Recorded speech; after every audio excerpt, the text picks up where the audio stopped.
Hello everyone and welcome back to Monsters of the Past Revisited. This is part 2 of Pterosaurs, everybody.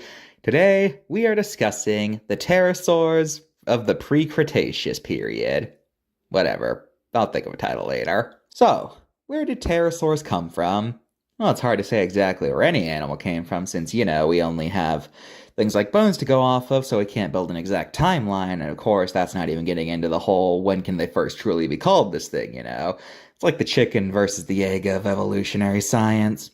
Most likely what happened is that pterosaurs evolved from non-flying reptiles that probably developed some sort of gliding before eventually evolving into true flight, which, fun fact, pterosaurs are the earliest known vertebrate capable of flight. Yeah, that's right. No flying vertebrae before the Mesozoic that we're aware of. Now, early pterosaurs had a long tail that ended in a diamond-like shape, but as time went on, pterosaurs lost this tail, probably indicating that getting rid of it helped them fly better or something like that, I don't know. Or maybe it was better for the more terrestrial pterosaurs like the Asdarchids, who knows. Also, teeth are far more common in this time period. They didn't completely go away, as even into the Cretaceous we had teethed ones, but they definitely became less common as time went on. Now, as I said in previous videos, pterosaurs are not dinosaurs, but they are close relatives of them and did evolve around the same time and likely had common ancestry. So they're kind of like sibling groups. Now, when it comes to the Triassic, we don't know of terribly many Triassic pterosaurs, but the most well-known one is Italy's Titanosaurus. You might remember them from Walking with Dinosaurs, where it was put in the wrong location.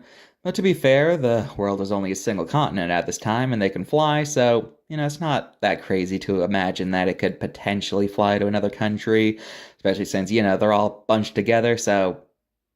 What was I talking about? I don't know. During the early Jurassic, we got Dimorphodon, a pterosaur that looked like it had a theropod skull. Meaning two forms of teeth, in reference to how it has teeth in two different shapes, Dimorphodon has had a lifestyle subject to debate, mostly regarding its diet. Its fossils have been found in locations that seem to have been coastal, so some think it was a fish eater, but others say its build is more indicative of insectivorous behavior.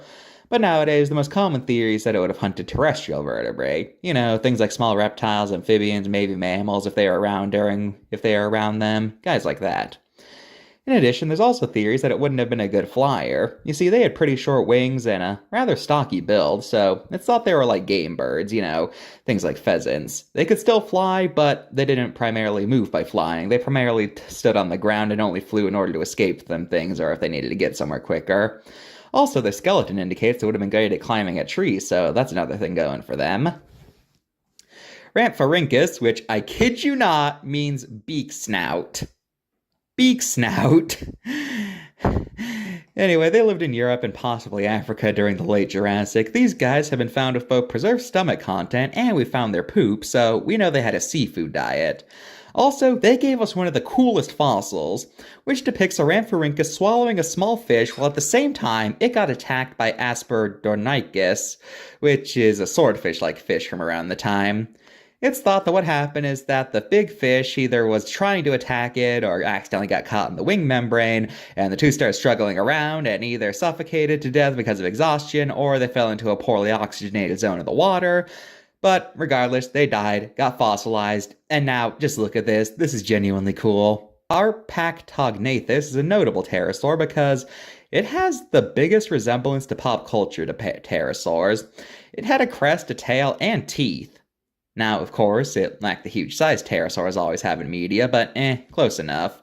Aerodactyl's named after the Pokemon of the same name. That's pretty cool. Unfortunately, some people argue that it's too similar to Pterodactylus to be considered a unique genus. Not cool. Now, after the Jurassic, pterosaurs started to get really big. Some of the biggest creatures to ever take to the sky. Well, that's a story for another day. For now, let's see how they handled Dimorphodon. Okay, let's talk about this. So it's mentioned that Dimorphodon was one of the first pterosaurs. Now, this is one of those claims that's kind of pedantic, but yeah, Dimorphodon is from the early Jurassic, but there were Triassic pterosaurs, so we'll point you consider something to not be among the first anymore. I don't know, but let's get to a more pressing issue. They made it bipedal. It's hard to see on the front, you could just dismiss it as flying, but on the back, yeah, no, it's bipedal. Now, Dimorphodon being bipedal is a theory that's been proposed at different points, but it's very controversial, due to the fact that every other pterosaur is thought to be quadruped, so why would Dimorphodon be any different? I think it has pycnofibers here. It's hard to tell, but I can kind of make something out on its body, so I think it has them. Also, it said they had eagle-like claws and even describe it as hunting like a bird of prey. But Dimorphodon claws were not built for being used as a weapon, and in general, the idea that pterosaurs like birds of prey that swoop their prey down with their feet as a way to grab prey. Yeah, that's not thought to be the case with any pterosaur. They were all thought to have used exclusively their beaks as a weapon. And this also has some very bad shrink wrapping. Like, we should not be able to see that divot right there on a healthy animal. They also make it seem like a strong flyer when nowadays it's thought they are mostly grounded. This reconstruction is genuinely awful. 2 out of 10. I would bring up the sheep-like eyes, but apparently some people like that, so whatever. So that's another lesson in pterosaurs for you. See you guys another time. Goodbye.